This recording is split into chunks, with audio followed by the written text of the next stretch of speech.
Ok.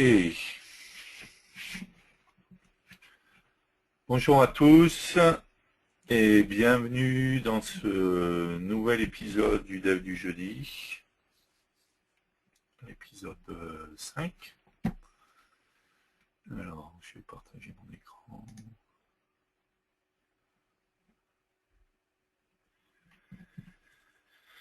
Ok. Donc, c'est l'épisode 5. De quoi on va parler aujourd'hui? On va parler de cloud computing.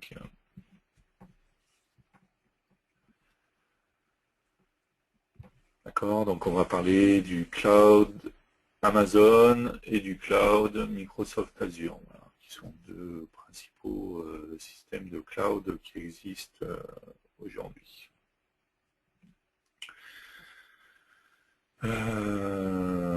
Avant ça, donc je sais qu'on attend toujours le record de l'épisode 3, plus les fichiers. J'aimerais pouvoir aller mieux que ce que c'est le cas actuellement, voilà. Donc, j'essaye d'être présent tous les jeudis, mais malheureusement, voilà, le reste du temps, c'est pas forcément parfait. Voilà. Bref, on va pas épiloguer les 50 ans là-dessus. Voilà, je fais au mieux, je sais que ça aide pas du coup et que c'est pas cool pour le cheminement de tout ce qu'on a prévu. J'espère qu'à un moment tout ça va rentrer dans l'ordre et puis voilà. Donc aujourd'hui, on va parler du cloud computing, d'Amazon et d'Azure, qui sont les deux principaux systèmes de cloud qui existent et dont il existe toute une série d'API qui sont intégrés directement dans Delphi. Un petit rappel sur les offres en cours, comme d'habitude, voilà, c'est la minute commerciale.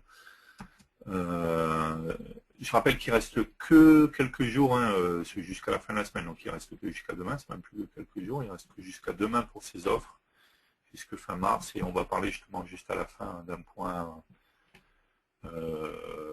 particulier.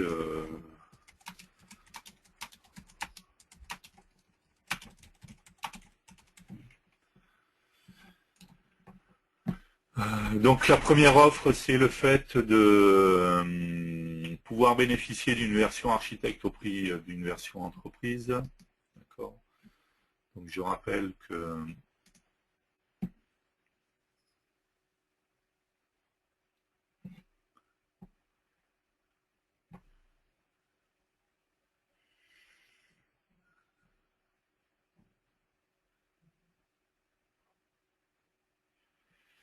euh, je rappelle où c'est que c'était, pardon. Voilà ce que je voulais montrer.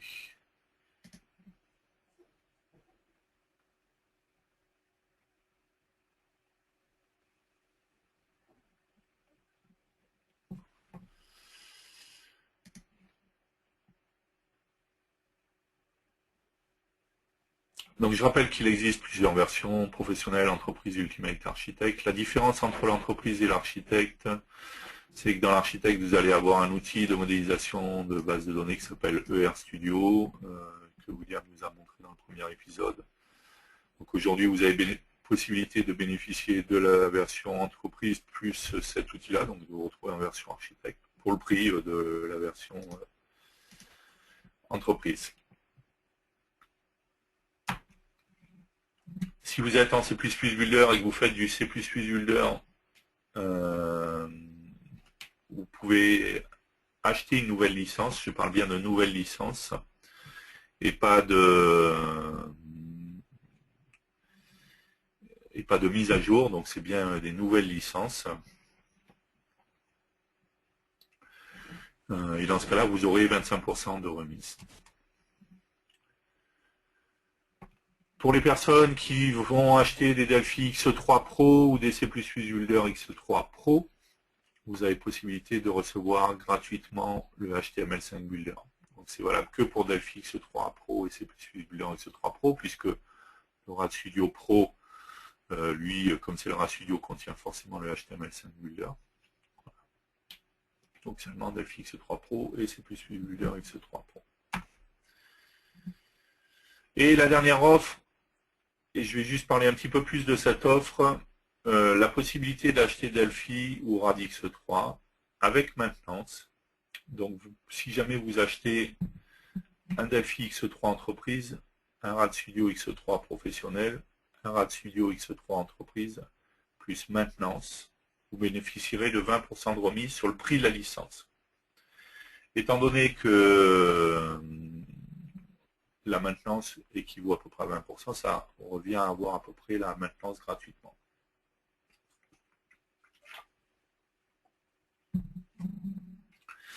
Alors, concernant cette offre, attention parce que ça, étant donné que vous achetez le Delphi X3, enfin si vous prenez cette offre, si vous achetez le Delphi X3 entreprise, le RAD Studio X3 Pro, le RAD Studio X3 entreprise, plus maintenance, cela vous permettra de bénéficier de la X4 gratuitement.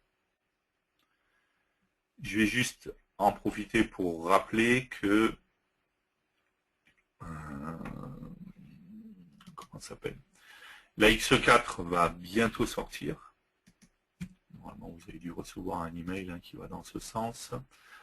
La X4 va bientôt sortir et dans la X4, il va y avoir une augmentation de tarifs.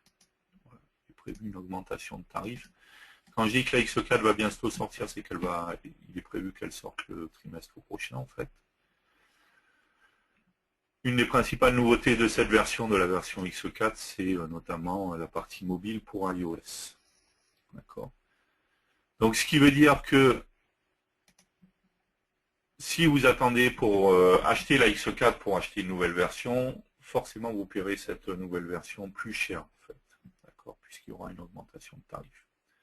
Donc l'offre qu'il y a actuellement avec le fait de pouvoir bénéficier des 20% de remise en achetant la X3 avec maintenance, c'est peut-être le dernier moment que vous auriez pour pouvoir bénéficier de la X3 et donc de la X4 moins cher que si vous attendez la X4 qui encore une fois proposera une augmentation de tarif.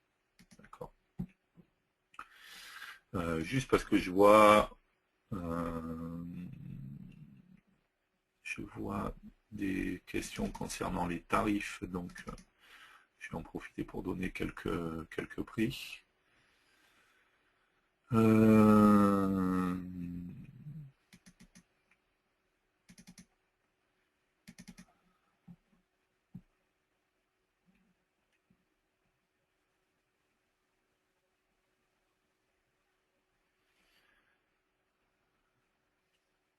Alors il y a des questions aussi, je vais en profiter pour répondre. Question avant de démarrer, Delphi X3 peut-il être installé sur une machine en Windows XP? Alors il faut juste savoir que officiellement XP n'est pas supporté par la X3, d'accord, puisque si vous regardez les prérequis sur Embarcadero, vous verrez que au minimum il faut être dans Vista. Après sinon Windows 7, Windows 8, Windows Server 2008. Vista Service Pack 2. Après il y a les autres versions. Donc par défaut, XP n'est pas proposé dans les plateformes supportées par le X3. Je peux simplement vous dire que William l'a installé sur de l'XP, donc que ça a marché. Pareil, juste qu'a priori, il y a certains patchs qui peuvent poser problème. Voilà. Et donc forcément, si vous avez un souci, étant donné que ce n'est pas une plateforme qui est supportée, il n'y aura pas de support ou d'aide là-dessus. Voilà, juste à savoir. Donc il y a ce qui est officiel, le fait que XP n'est pas supporté sur la X3. Donc a priori, techniquement, ça a quand même l'air de marcher, mais voilà. À vos risques et périls, en fait.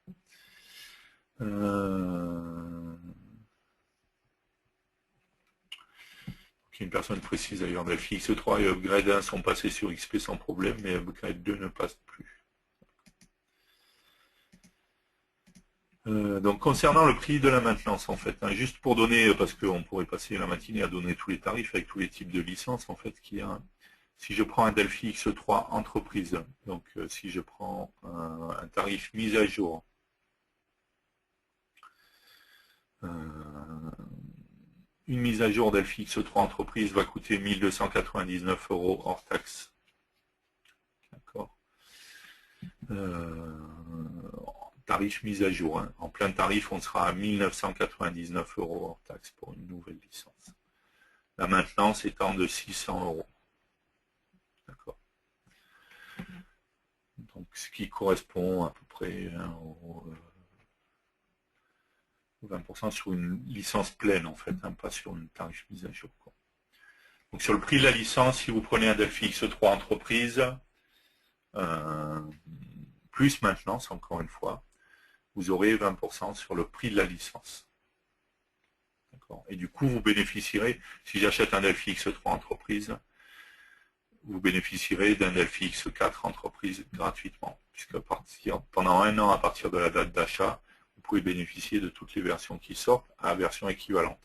Si vous avez acheté un Delphi X3 entreprise, vous aurez un Delphi X4 entreprise. Si c'est un architecte, ce sera un architecte. Ok, donc si on prend un RAD Studio X3 entreprise, puisque ça fait partie de l'offre, le RAD Studio X3 entreprise en plein tarif est à 2799 € hors taxe, en mise à jour à 1799 € hors taxe, et la maintenance est à 839 € hors taxe. Ok, voilà, donc c'est juste pour donner un aperçu, puisqu'il y a quelques questions concernant la maintenance. Juste pour terminer sur cette partie-là, donc je l'ai dit, dans la X4 va sortir bientôt. Ok.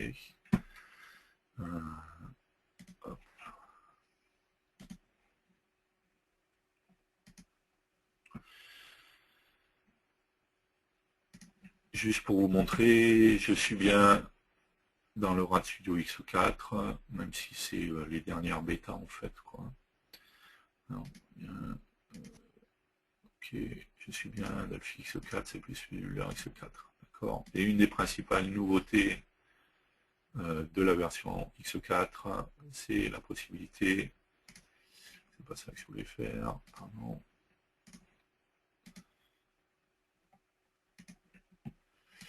En Delphi seulement, et pas en C++ Builder, de créer des applications mobiles FireMonkey, d'accord, pour iOS bien entendu, dans un premier temps. D'accord, il existe différents types de fiches. On ne va pas créer aujourd'hui, hein, c'est pas le sujet d'aujourd'hui, mais juste pour vous montrer que voilà, dans la X4, le principe c'est ça. La nouveauté, la principale nouveauté sur Delphi, encore une fois, exclusivement, c'est ça. Donc à partir du moment où vous achetez la X3 avec maintenance, vous bénéficierez de la X4 gratuitement. Et ça veut dire aussi que, vu qu'il est prévu d'ici la fin de l'année d'avoir également la partie Android, vous aurez également la partie Android. D'accord. Donc ça, c'est valable, attention, seulement sur Delphi X3 Entreprise. RAD Studio X3 Pro.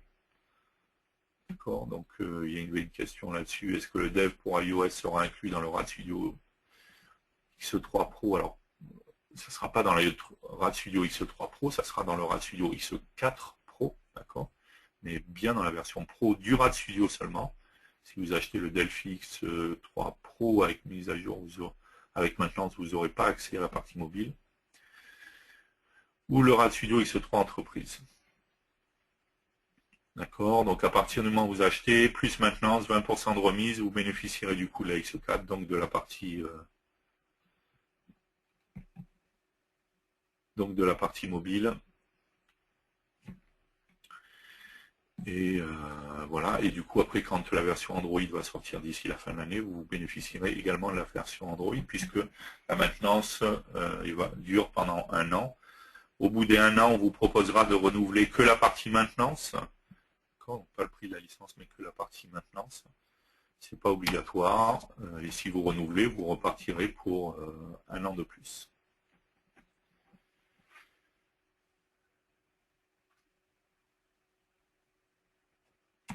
Ok. Dernière offre.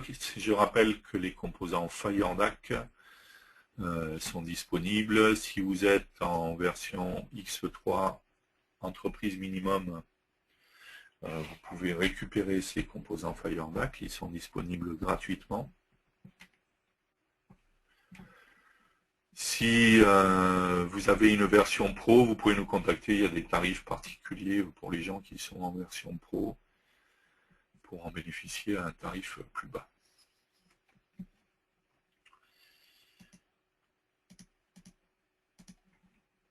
Ok.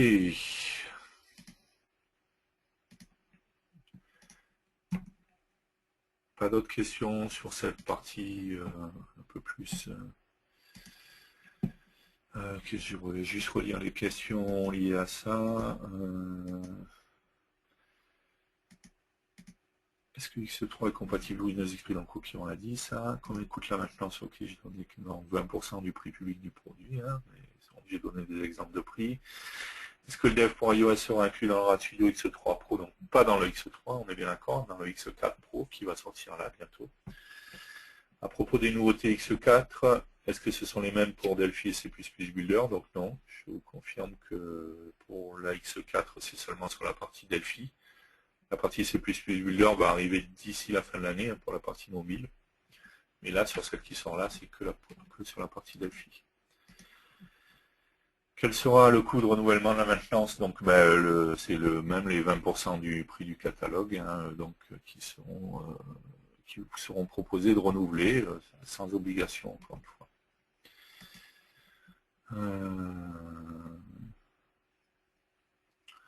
Thomas, j'ai acheté Delphi X3 à sa sortie, donc ouais, je comprends. Il fallait prendre la maintenance, en fait, c'était ça la solution.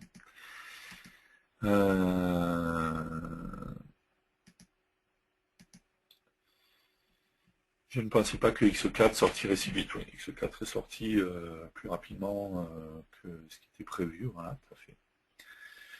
Qui contacter chez Embarcadero pour les offres? Moi, directement. Il y a qu'à me contacter directement. Vous faites un mail et puis il n'y a pas de souci.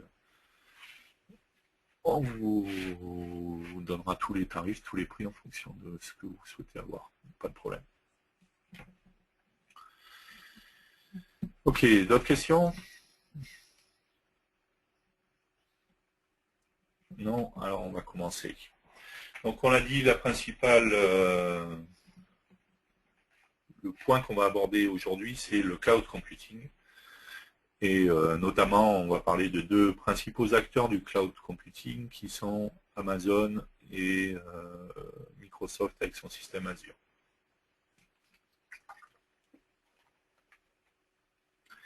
Donc avant de faire des développements et de voir comment on peut utiliser ces systèmes dans Delphi,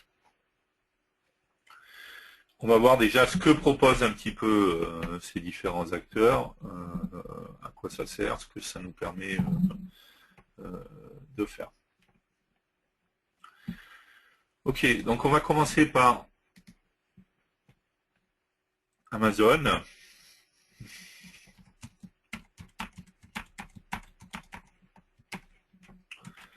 D'accord, je vais vous donner le lien. Ok.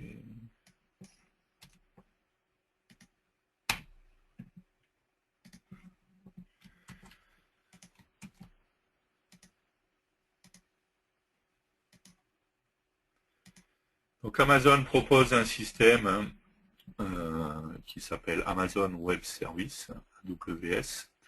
On va pouvoir accéder à la console et puis aux différentes choses qui sont proposées directement avec le site aws.amazon.com. Donc vous aurez possibilité de vous inscrire ici. D'accord. En l'occurrence, moi je suis déjà enregistré. Juste on va...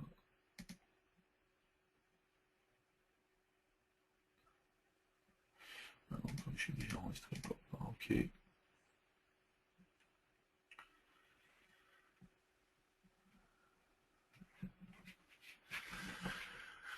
Donc Amazon propose toute une série de services D'accord. Tous ne sont pas intégrés dans les API de Delphi, mais une bonne partie, et surtout les principaux en fait qui sont utilisés.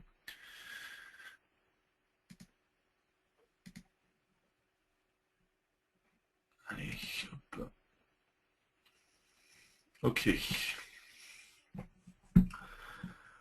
Donc voici les principaux services qui sont proposés par Amazon.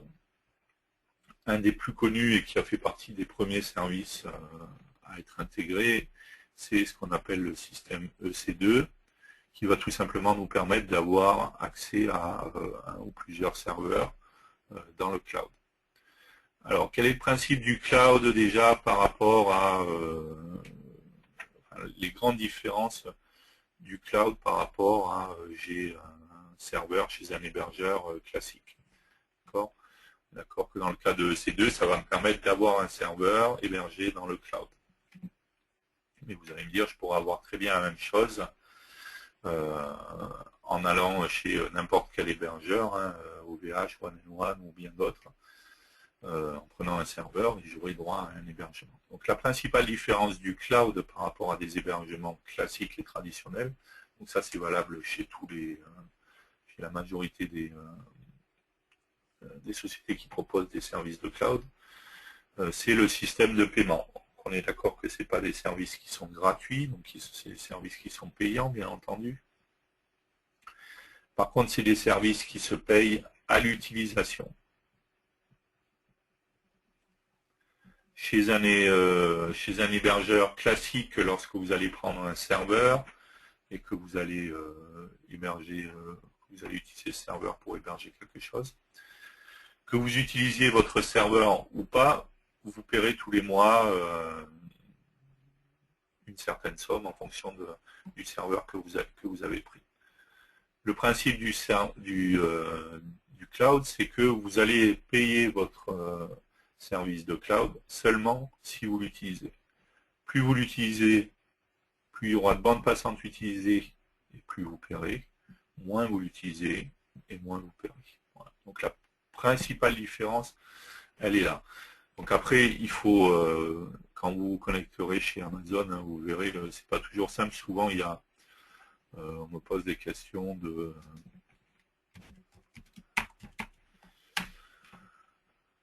quels sont les tarifs. Je ne sais pas s'il y avait quelque chose là-dessus.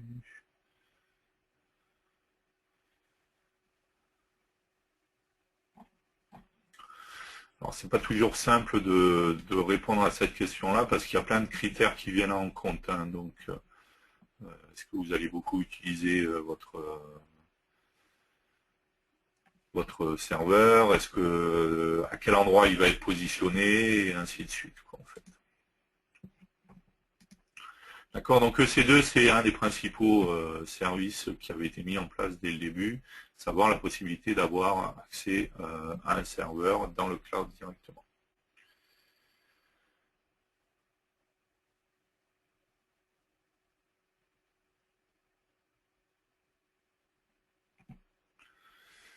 Ensuite, il existe des services qui sont plus des services d'hébergement. On ne va pas tous les détailler, je vais parler des principaux et notamment ceux qui sont accessibles à partir des API qu'on a dans Delphi. Vous avez un des systèmes qui est assez ancien aussi, qui existe depuis un petit moment maintenant, qui est le système S3, qui va nous permettre d'héberger, enfin de stocker, pardon, des fichiers, peu importe ce que c'est, hein, il n'y a pas de restriction quant aux fichiers que l'on va héberger. Et donc, encore une fois, on va payer un hébergement en fonction de la taille de ce qu'on hébergera, plus des datas qui seront transférées entre les gens qui récupéreront ces fichiers et l'endroit où est hébergé, où sont stockés, pardon, les fichiers. Dans le cas du cloud pour EC2, c'est le même principe, on va payer non seulement en fonction de la machine, en fait, le serveur qui est mis en place, mais également en fonction de ce qui est transféré de la bande passante qui est utilisée pour dialoguer avec ce serveur. Ok, donc le système EC2 pour avoir un serveur, le système S3 pour avoir un système de stockage dans lequel je vais pouvoir stocker des fichiers directement dans le cloud. Pardon. Le système RDS qui va me permettre d'avoir accès à une base de données en fait directement, encore une fois, dans le cloud. D'accord. Donc, qui me permettra donc d'accéder à une base de données qui sera hébergée directement dans le cloud. Encore une fois, le paiement se fera en fonction de la taille de ma base de données, les échanges qu'il y aura avec ma base, et ainsi de suite. Ok, donc c'est les trois principaux qu'on abordera aujourd'hui. Il existe d'autres systèmes, hein, d'autres services. Amazon en propose de plus en plus régulièrement des systèmes pour les messages, les emails, voilà, des systèmes de management, des systèmes pour monitorer des ressources. Enfin, bon, il y a pas mal de systèmes qui sont proposés. Si on regarde de l'autre côté, on va trouver chez Microsoft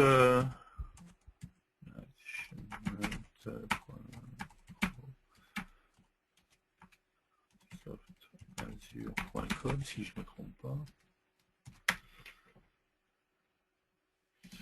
Bon, on va aller sur Microsoft Azure directement.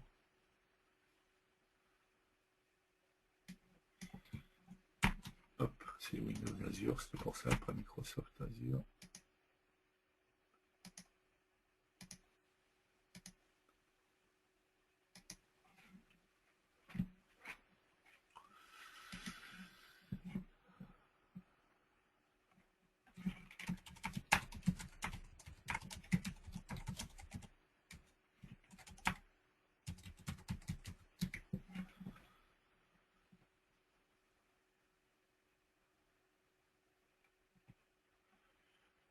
C'est manage.windowsazure.com, c'est ça que je cherchais.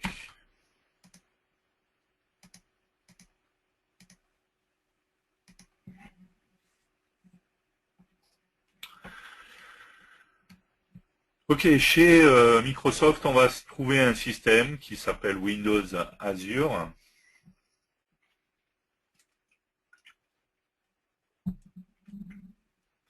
Qui va nous permettre d'avoir accès à différentes choses, d'accord. De la même manière que chez Amazon, on a différents services qui sont proposés. On va trouver de l'hébergement un peu plus traditionnel de sites web, des services mobiles, des services de base de données, d'accord. Donc la possibilité d'avoir accès à une base de données, encore une fois, directement dans le cloud. Des services de stockage, donc encore une fois, pour stocker des fichiers, différentes choses, des informations, des messages et autres. Voilà. Et d'autres services, SQL Reporting, de médias, pour stocker des médias, Active Directory. Voilà. Donc encore une fois, différents systèmes. On ne va pas trouver, comme chez Amazon, la possibilité d'avoir accès directement à un serveur sur lequel on met ce qu'on veut. Alors on a des services qui me permettent d'héberger des applications. Bien entendu, Windows Azure est très lié à la partie .NET, d'accord. Donc il faut faire que certains, on ne pourrait pas faire comme sur Amazon, aussi simplement de l'hébergement d'applications comme on va le voir après. D'accord, mais donc on a, comme Amazon, toute une série de systèmes. Et comme Amazon, on va payer en fonction du service, de la taille, de l'activité que ça utilise, et ainsi de suite. D'accord, donc il y a vraiment, dans le système du cloud, un paiement à la carte, en fait, en fonction de l'utilisation, à comparer par rapport à si je mettais un hébergement classique chez un hébergeur. Et quand encore une fois, quand je mets un hébergement classique chez un hébergeur, on rejoint le système où j'ai un serveur dans le cloud Amazon, par exemple. Mais on peut avoir les systèmes beaucoup plus simples. Si j'ai pas besoin de tout un serveur, juste d'une base de données, ben, je vais pouvoir juste choisir d'avoir un service de cloud juste pour une base de données, juste pour l'hébergement de fichiers. Et du coup, ça me coûtera moins cher que d'avoir un vrai serveur hébergé chez quelqu'un. Voilà. Tout dépend les utilisations qu'on va en avoir et ce que l'on va pouvoir, ce qu'on va vouloir en faire, en fait. Donc on va revenir sur Amazon et on va, je vais fermer ça,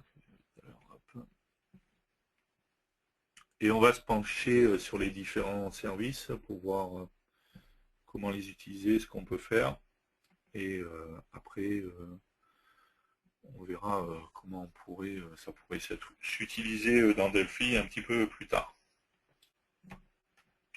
Donc on va se pencher pardon, sur le système EC2.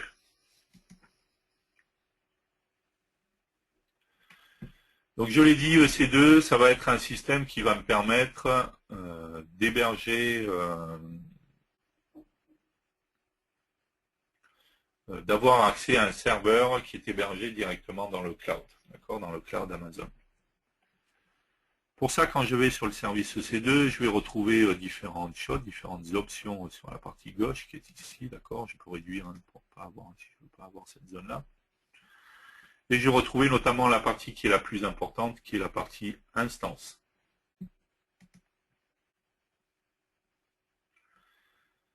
C'est à cet endroit-là que je vais pouvoir gérer les différentes instances de serveurs que je souhaite avoir.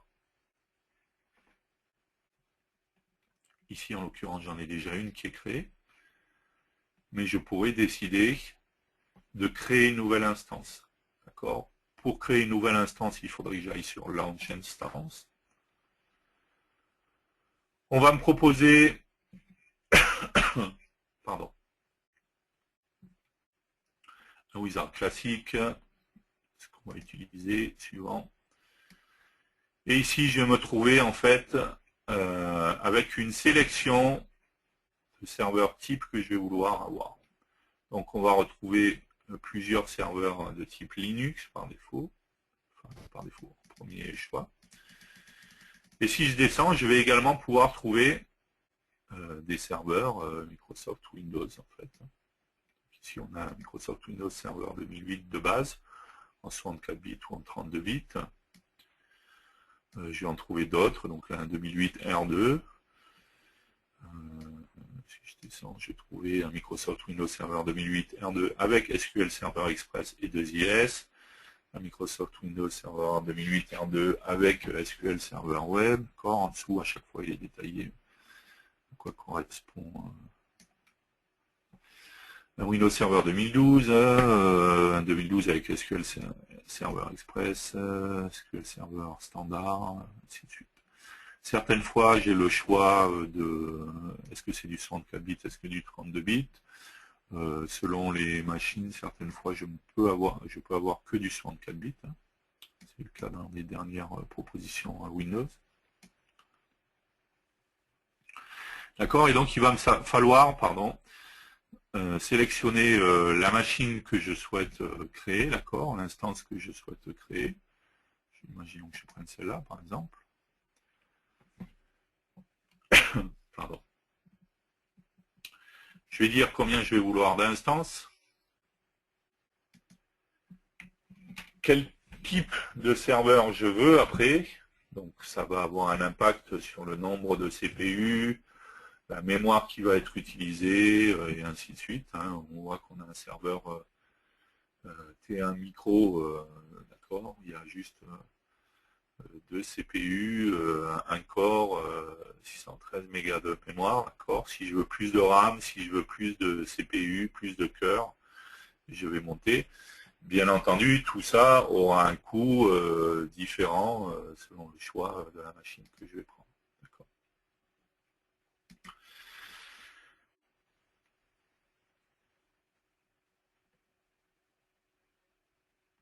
Je vais avoir ensuite, alors j'ai oublié de montrer, hop, on va revenir là d'abord. Je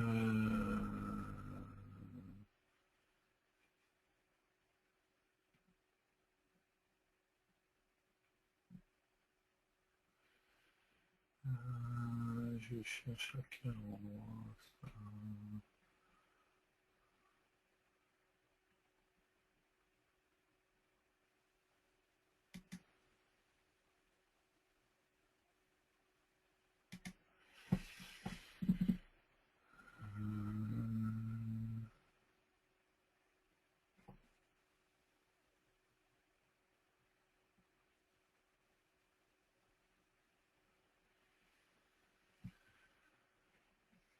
Je trouve, ah, voilà, c'était là, je cherchais. Donc il faut savoir qu'à partir du moment où on est dans le cloud, il y a quand même une notion qui est importante, qui est la région dans laquelle va être hébergé notre système. Quand je suis dans le système EC2, on va revenir après pour créer une instance, hein, on voit que j'ai tout un choix ici en haut à droite, c'est ça que je cherchais, de zones, de régions en fait, dans lesquelles on va pouvoir héberger notre système de cloud. Donc on va trouver notamment des hébergements aux États-Unis, on va trouver un seul type d'hébergement en Europe qui est en Irlande en fait. Ensuite on va trouver sur la région Asie-Pacifique, Singapour, Tokyo, Sydney.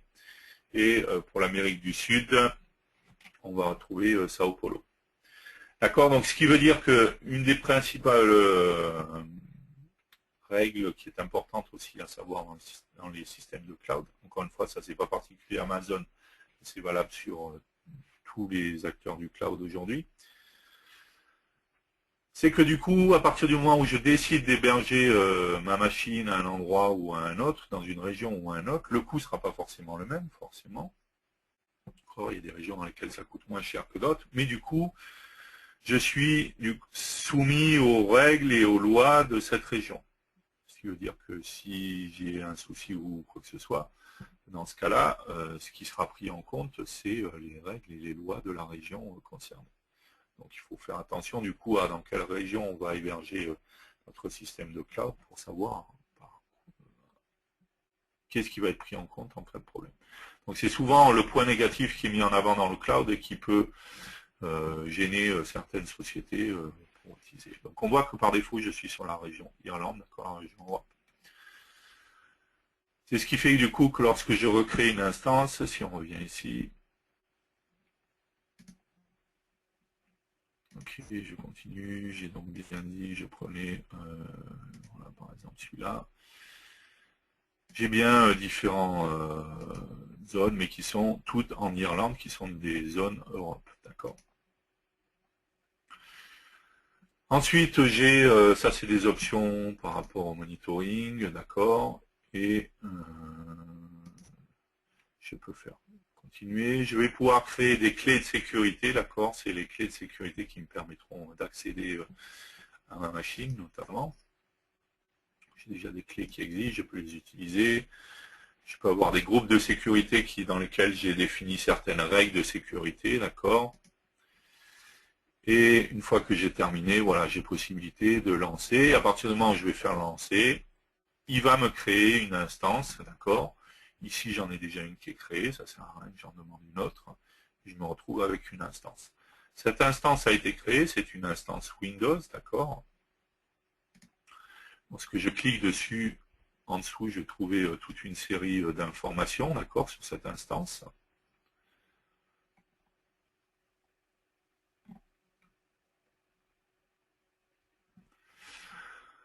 On va voir que là, elle est bien marquée unavailable, tout simplement parce que si vous regardez son état ici, elle est arrêtée, elle n'est pas démarrée. Donc c'est une machine qui est hébergée dans le cloud, mais qui est pas lancée pour le moment, d'accord. Donc tant que j'ai une instance qui n'est pas lancée, bien entendu, l'avantage c'est que du coup, ça, j'ai pas de coût, ça ne me coûte rien. À partir du moment où je vais la lancer, si je ne fais que la lancer et puis qu'il n'y a rien qui se passe, bon, je vais avoir un coût, mais qui est vraiment très très faible, quoi, en fait. Après, plus ça sera utilisé, et plus je paierai. Donc je vais pouvoir cliquer avec le bouton droit ou alors sélectionner mon instance et faire action ici pour faire start et lancer mon instance.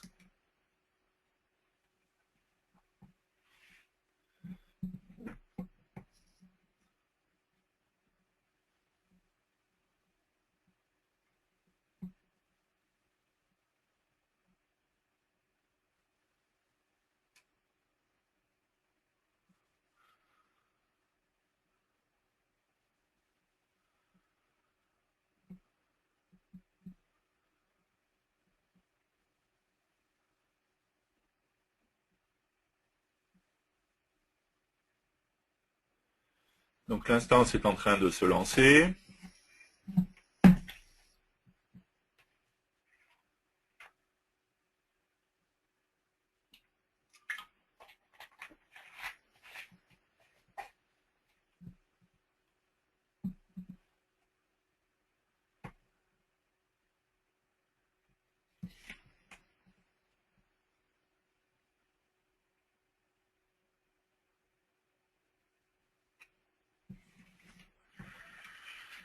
Ok, allez, allez. Hop.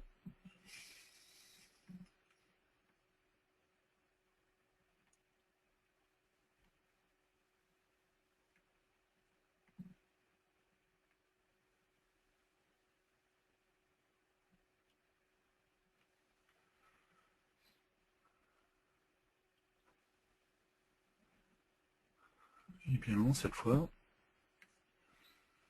On utilise distance un peu plus vite.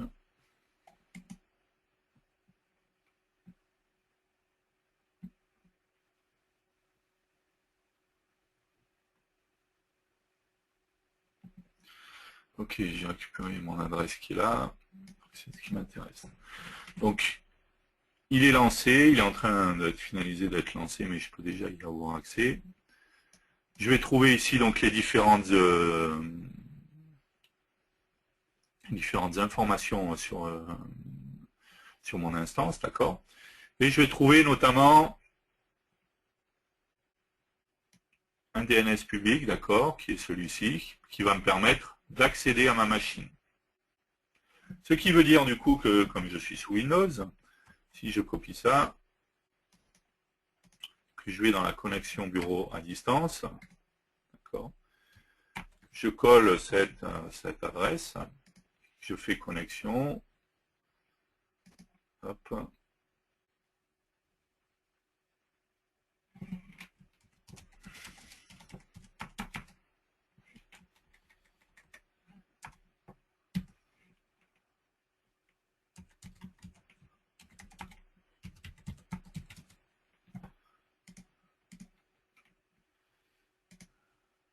hop, oui.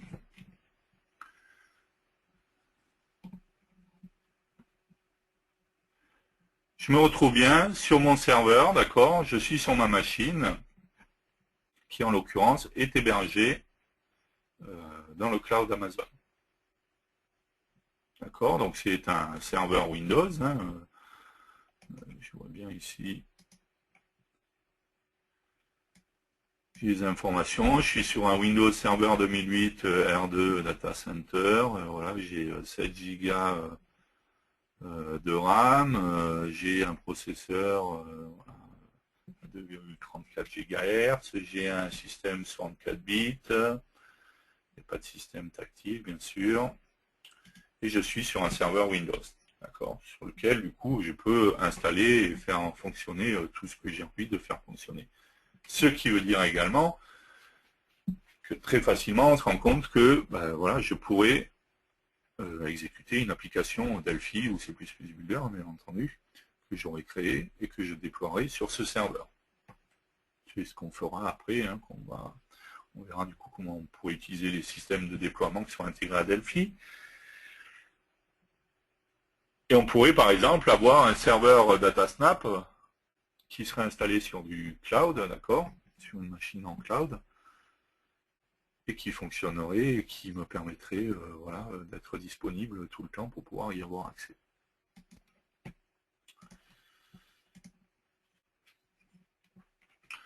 Donc voilà, donc là il est bien lancé et ma machine lance bien. Par contre, on est d'accord que on a une URL du coup, enfin DNS qui n'est pas terrible quoi à se rappeler pour pouvoir y accéder, d'accord.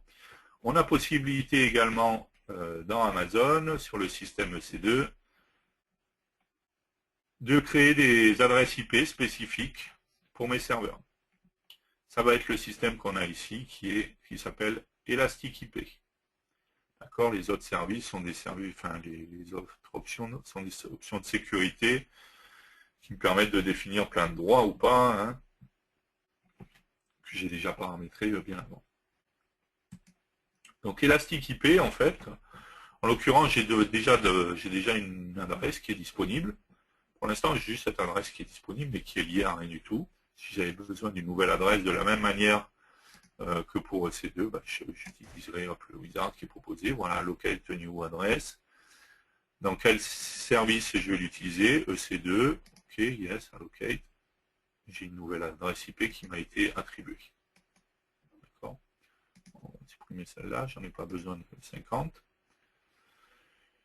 Une fois que j'ai une adresse IP qui m'a été attribuée, on est d'accord que cette adresse IP elle est liée à strictement rien du tout. Je vais avoir possibilité d'associer cette adresse. Donc je vais sélectionner cette adresse. Alors soit je clique avec le bouton droit, je fais Associate, soit je la sélectionne, je vais cliquer ici sur Associate. Et tout simplement, je vais choisir à quel instance je souhaite associer mon adresse. D'accord? Donc ça, c'est l'identifiant de mon instance. Hein. Si je reviens ici, on voit bien que c'est l'identifiant que j'ai ici. Donc je vais pouvoir ici associer mon adresse IP à mon instance qui aura été lancée, bien entendu, mon instance au passage.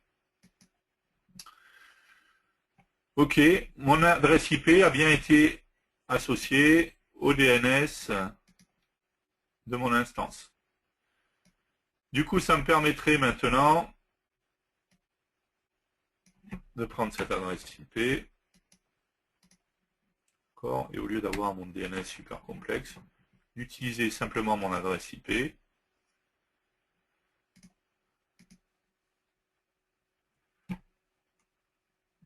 OK, là je suis logué automatiquement, parce que je lui ai demandé de garder mes informations de login. Bien entendu, hein, on est d'accord qu'il y a, c'est comme sur un serveur, hein, il faut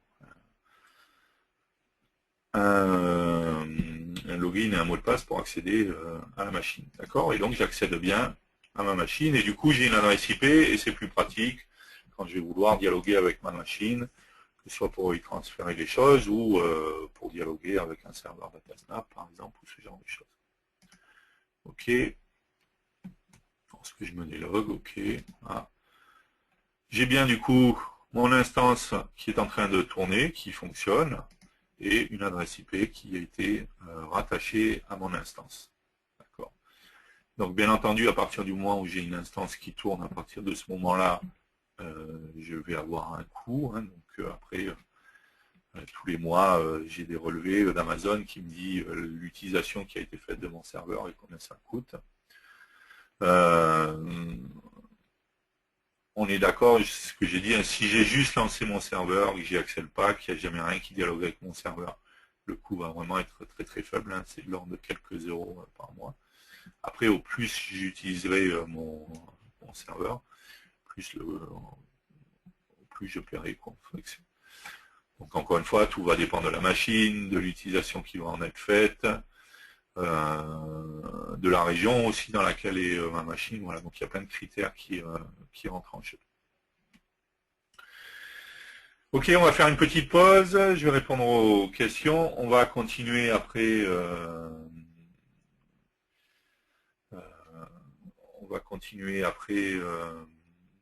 Sur les autres systèmes qu'il y a sur Amazon. On parlera d'Azure aussi, Microsoft. Et bien entendu, après, on passera au développement directement sur Delphi pour montrer ce qu'on peut faire avec tout ça dans Delphi, parce que c'est bien beau le système Amazon ou le système Microsoft. Mais ce qui nous intéresse, c'est de pouvoir l'utiliser avec Delphi ou C++. Alors, les questions.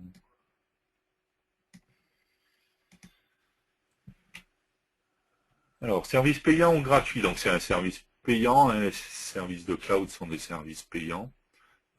Après, c'est ce que j'ai expliqué, c'est un paiement en fonction de l'utilisation. En fait. En septembre 2012, on nous annonçait RadStudio Mobile comme une option de X3. Il y a un lien. Donc, c'est sur ce lien-là. Alors déjà, j'ai pas souvenir, on va revoir le lien, mais que c'est été annoncé comme une option de X3. Voilà. Pour moi, ça n'a jamais été annoncé comme une option de X3. Ce qui a été annoncé, c'est que très certainement, il y aurait une version, et c'est ce qui était prévu au départ, intermédiaire entre X3 et X4. Voilà. Et si vous voulez tout savoir, en fait, c'était prévu qu'il y ait une X3.5, en fait, c'est ce qui était prévu initialement. Voilà, mais ça n'a jamais été annoncé, alors à moins que il y ait une phrase que j'ai zappée, mais non, je ne vois pas l'endroit où il a été prévu que... voilà, juste des dates qui avaient été prévues. C'est ce qui va arriver, hein, puisque la version iOS était prévue sur le premier semestre. C'est ce qui va être le cas, puisque j'ai dit que ça allait sortir le trimestre prochain.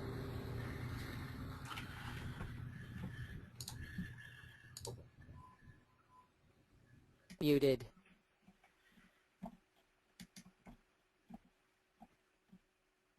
D'accord, donc non, je relis s'il y a d'autres trucs, mais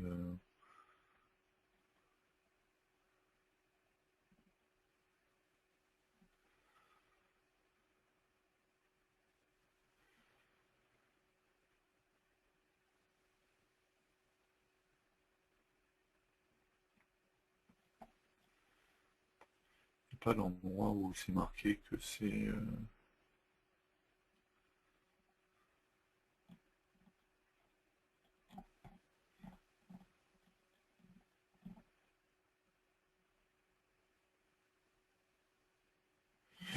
La seule chose qui est marquée, c'est ici iOS option for X3, mais ça ne veut pas dire que c'est...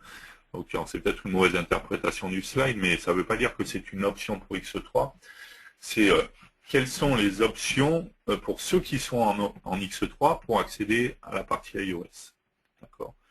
Dans le cas où vous êtes en Delphi Pro, Delphi ou c'est plus Builder Pro, ça sera un add-on, hein, c'est bien marqué, low cost iOS add-on. Dans le cas où vous êtes en entreprise, soit vous êtes en maintenance et la software assurance, sinon ça sera un upgrade, ce qui est bien précisé ici. Et pareil pour l'Aura Studio, où ça sera des upgrades, ou si vous êtes en software assurance, vous l'aurez et ça sera directement inclus. Donc ça, c'est ce qui était prévu. C'est la même chose pour la partie Android. Donc ça rejoint bien ce que j'ai dit. À partir du moment où aujourd'hui vous achetez la X3 avec la maintenance, vous bénéficierez. Alors, le changement, je suis d'accord là-dessus, mais c'est qu'un nom, hein, en fait. C'est que la version va s'appeler X4. Okay. Ça change rien en dehors du fait que c'est un nom.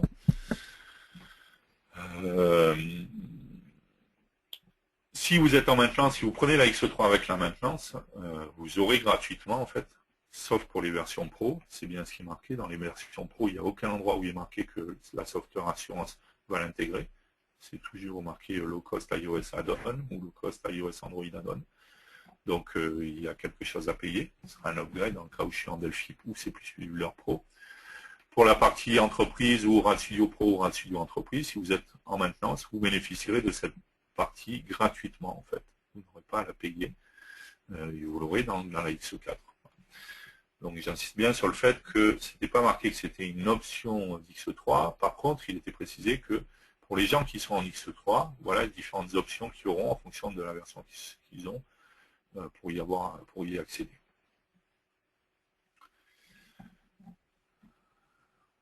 Et ensuite, je rappelle bien que ce qui a été publié, c'est ce qui est publié, c'est ce qui est précisé à chaque fois. C'est que c'est une roadmap. Et comme tous les roadmaps, hein, encore, on peut dire ce qu'on veut, mais c'est pas particulier en Embarcadero, d'accord. Tous les éditeurs font ça de la même manière. Il est toujours précisé que les roadmaps ne sont pas reliés à des décisions de licence ou autres, qu'il peut y avoir des changements sur les prix, sur les fonctionnalités ou autres. Donc c'est sujet à variation. Mais en l'occurrence, de toute manière, dans ce cas-là, ce qui a été annoncé est bien respecté, puisque on sort bien la version iOS. Elle n'est que sur Delphi dans un premier temps, je suis d'accord. Dans le premier semestre, et si vous êtes en maintenance, vous en bénéficierez gratuitement.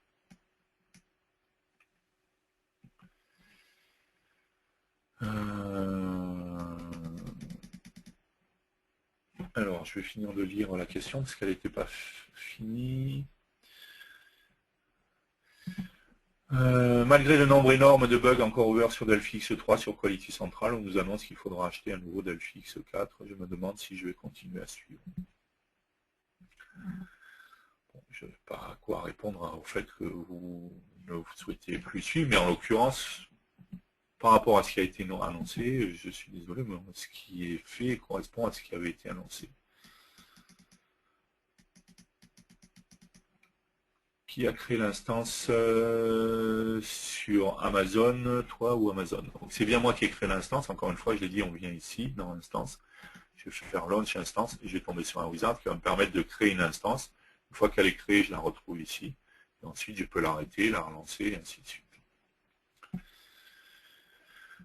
Embarcadero proposera-t-il un jour un service cloud? Non, c'est pas prévu. Pas à ma connaissance, quoi. Il n'est pas prévu pour le moment que Embarcadero propose un service de cloud.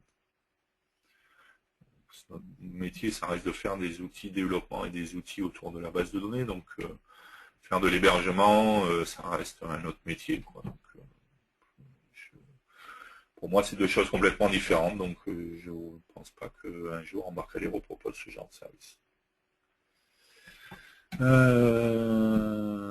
En septembre 2012, on a annoncé, donc ça c'est la même question. Par ailleurs, je lis sur aucune que ce sera une option de X3. iOS pour option pour X3, ça veut dire quoi, hein? Donc, bien d'accord, ce qui était marqué là, c'était ça. Donc c'est encore une fois, c'est pas que l'iOS sera une option de la X3, c'est si je suis en X3, quelles sont les options pour accéder à la partie iOS. Voilà. Traduction exacte.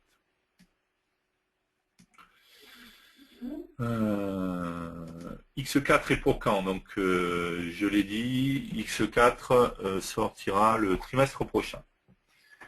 Et je l'ai dit encore une fois, attendez-vous à ce qu'il y ait une augmentation de tarifs, voilà, dans le cas de la X4. iOS option for X, ok. Donc oui, c'est, je cherchais, donc personne m'a indiqué le slide, merci. Instance Amazon créée, lancée, Elastic IP créé, mais accès remote ne fonctionne pas. Faut-il configurer encore un port ou quelque chose du genre côté sécurité? Donc, vous devez avoir votre instance qui doit être mise en running. Donc, bien faire attention. Elastic IP, ça n'a pas l'obligation dans un premier temps hein, pour accéder à votre instance. Vous devez bien faire attention d'avoir créé, d'avoir lancé votre instance. Il ne suffit pas de l'avoir créée. Donc, est-ce que votre instance est bien lancée? La grande question, elle est là en fait. Lancée, donc démarrer. Quand vous cliquez avec le bouton droit, si elle est lancée, il doit vous proposer terminate, reboot ou stop, quoi.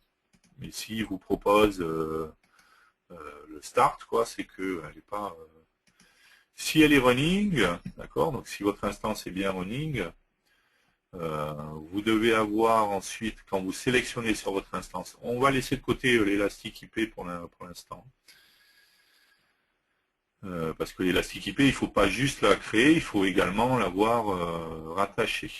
D'accord. Mais sans parler de l'élastique IP, quand vous sélectionnez votre instance, vous descendez ici, et dans public DNS, vous sélectionnez votre DNS, connexion bureau à distance, vous mettez votre DNS, pardon. Ok. Connexion. Et là, il devrait vous demander vos identifiants.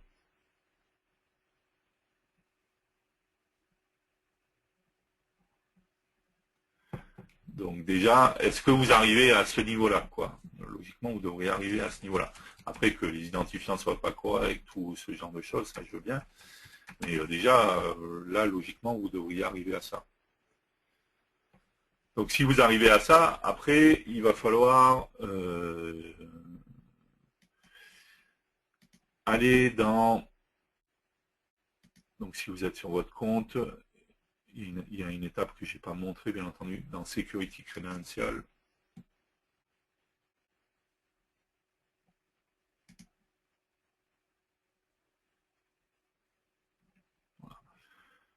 allez voir là, je ne vais pas vous montrer dans les détails, mais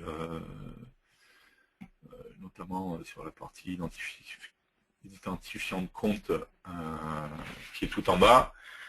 C'est à ces endroits-là où vous allez pouvoir récupérer le mot de passe de l'administrateur. Attention également, très souvent, c'est des machines qui sont paramétrées en anglais. Ne pas confondre le user Amazon avec lequel je me suis logué par rapport à mon mot de passe administrateur. Donc attention également à ce que je disais. Hop. Pardon, du coup il va me loguer automatiquement.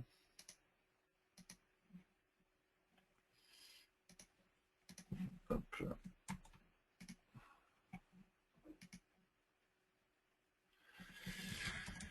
Du coup, comme c'est très souvent des machines qui sont paramétrées en anglais, c'est pas administrateur que vous allez devoir mettre, mais c'est administrator. D'accord. Et le mot de passe, c'est un mot de passe que vous allez pouvoir récupérer dans la partie que je vous ai montrée. Donc, quand vous êtes là, Security Credential, cherchez, tout est en français, donc ça va, vous arriverez à trouver. Vous verrez qu'il y a des endroits où vous pouvez générer récupérer les mots de passe, ainsi de suite. Donc il va falloir... Le but, c'est de lancer la machine une première fois avec le mot de passe qui aura été généré par défaut. On est d'accord. Et une fois qu'elle a été lancée, bien entendu, à vous d'aller dans la gestion de l'utilisateur pour modifier votre mot de passe et mettre le mot de passe qui vous intéresse pour l'administrateur.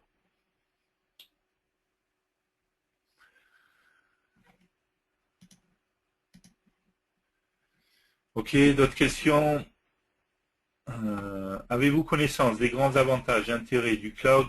Que peut-on proposer d'extraordinaire avec le cloud? Avez-vous quelques exemples? Est-ce que le coût d'un cloud est nettement inférieur à un autre hébergement, hébergement classique? Alors, dans le cloud, là pour l'instant, on n'a parlé que de...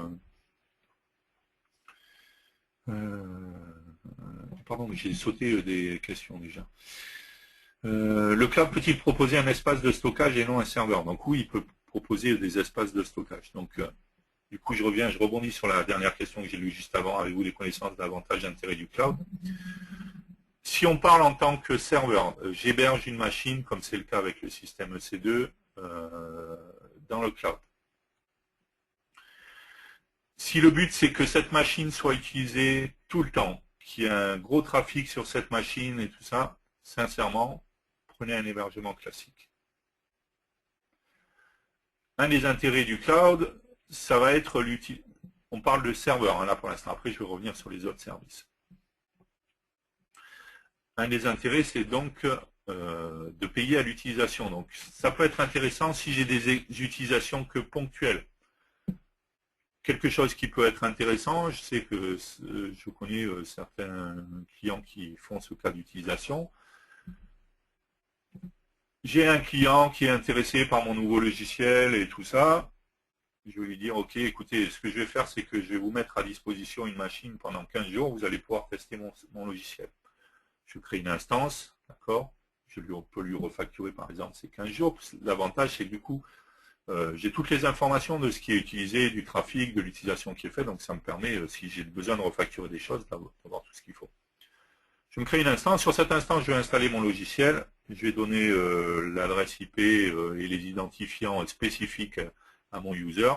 Pendant 15 jours, il va pouvoir jouer avec la machine, enfin, se connecter, puis accéder à l'application et autres, faire ce qu'il veut. Au bout de 15 jours, ben, moi j'arrive ici, stop, ou terminate, même je supprime mon instance carrément. L'utilisateur n'y a plus accès. L'avantage, c'est que je peux mettre une utilisation à la demande, à disposition, et c'est moi qui maîtrise. Je ne sais pas si le gars n'a plus accès ou quoi que ce soit, je peux arrêter quand je veux, il n'y a pas de problème. Donc ça, c'est un cas d'utilisation déjà qui peut être intéressant, que je ne peux pas faire chez un hébergeur classique, parce que chez un hébergeur classique, j'ai pris mon serveur, je paye tous les mois et terminé. Encore une fois, si vous avez une grosse utilisation de ce qui va être sur le serveur va tourner en permanence, des gros transferts de ça, prenez un hébergement classique. Mais ce qui est intéressant dans le cloud, c'est que l'hébergement de serveur, c'est une chose, mais il y a des tas et des tas d'autres services en fait. c'est là où ça devient intéressant, c'est de pouvoir bénéficier des autres services. Je peux très bien avoir besoin d'héberger, de stocker des fichiers, d'accord. Il y a de nombreux sites marchands, par exemple, ou des sites de vente de fichiers ou autres. Par exemple, allez, je vais vous montrer un service, je ne sais pas si vous connaissez ou pas. Voilà, c'est un site web sur lequel on peut acheter des designs, d'accord, des graphismes. Donc ils ont la même chose, des formats Photoshop ou autres. Ils ont la même chose, ils ont différents services pour des vidéos, et ainsi de suite. Ces gens-là, par exemple, utilisent le système S3 d'Amazon pour le stockage de leurs fichiers. Tout simplement parce que ils ont du coup, là on parle plus d'avoir un serveur, hein, on parle plutôt, on parle que de stockage de fichiers. Du coup, chez un hébergeur classique, ça c'est pas faisable, quoi, parce que lui il va me proposer un serveur, et forcément, un serveur chez un hébergeur classique, dès que je commence à avoir du volume, ça va me coûter très très cher. Dès que je vais demander beaucoup d'espace disque et tout ça, ça va rapidement faire monter la facture. L'avantage, c'est que là, avec le système S3, je vais pouvoir héberger mes fichiers. C'est simplement un coût d'hébergement de fichiers. Pas de serveur, de stockage de serveur. J'ai plus accès à un serveur complet et tout ça. C'est simplement de l'hébergement de fichiers. Et du coup, je paye bien entendu en fonction de ce que je stocke, mais les coûts n'ont du coup rien à voir avec un hébergement classique. Là, je suis beaucoup plus bas. Et l'avantage, c'est que j'ai un premier coût, mais qui est assez faible, qui est en fonction de la taille de ce que j'ai stocké dans mes fichiers. Encore une fois, rien à voir avec un hébergement classique. Mes fichiers, je peux y accéder par n'importe quoi, par des liens HTTP, HTTPS, via FTP, enfin, il y a plein de choses. Je vais vous redonner une adresse, ça vous intéresse, je vois qu'il y en a qui demandent. Hop. Voilà. Mais surtout, après, le coût principal, en fait, il va se faire au téléchargement. Mais l'avantage, c'est que, si on prend le cas de ce site web, quoi, plus ils ont de téléchargement, ça veut dire que plus ils ont vendu. Donc, quelque part, que je paye plus cher parce que j'ai plus de téléchargement, c'est pas vraiment gênant dans le sens où ça veut dire que j'ai vendu plus de choses. Donc, quelque part, ça reste cohérent. Si je vends rien du tout, j'ai que mon coût de base d'hébergement, mais qui est très faible encore, et je paye moins. Voilà. Donc, ça, c'est un gros avantage dans le cloud. Ça va être sur tous ces services-là. Si j'ai besoin juste d'un service, d'une base de données distante, plutôt que de prendre chez un hébergeur classique un serveur, d'y installer une base de données, tout ça, je vais pouvoir prendre juste le service d'hébergement de base de données chez Amazon ou chez Azure directement. D'accord. Et du coup, j'ai des coûts qui sont beaucoup plus faibles que de l'hébergement traditionnel. Encore une fois, si le but c'est d'avoir un serveur complet et que ce serveur va être utilisé tout le temps et qu'il va y avoir une grosse utilisation de ce serveur, prenez un hébergement classique. Par contre, si c'est un serveur, il n'y a que de l'utilisation ponctuelle, le cloud va avoir un intérêt. Et surtout, dans tous les autres services, le cloud, ça devient très intéressant parce que les coûts n'ont rien à voir. Amusez-vous à regarder le système S3, on en reparlera, on va revenir dessus et on va voir comment ça fonctionne. On va pas voir les coûts, mais en termes de coûts, c'est vraiment, pour avoir des coûts élevés, il faut vraiment stocker plusieurs gigas de fichiers qui est une grosse utilisation des gros transferts. Hein, donc, sinon, ça reste très très bas en termes de coûts.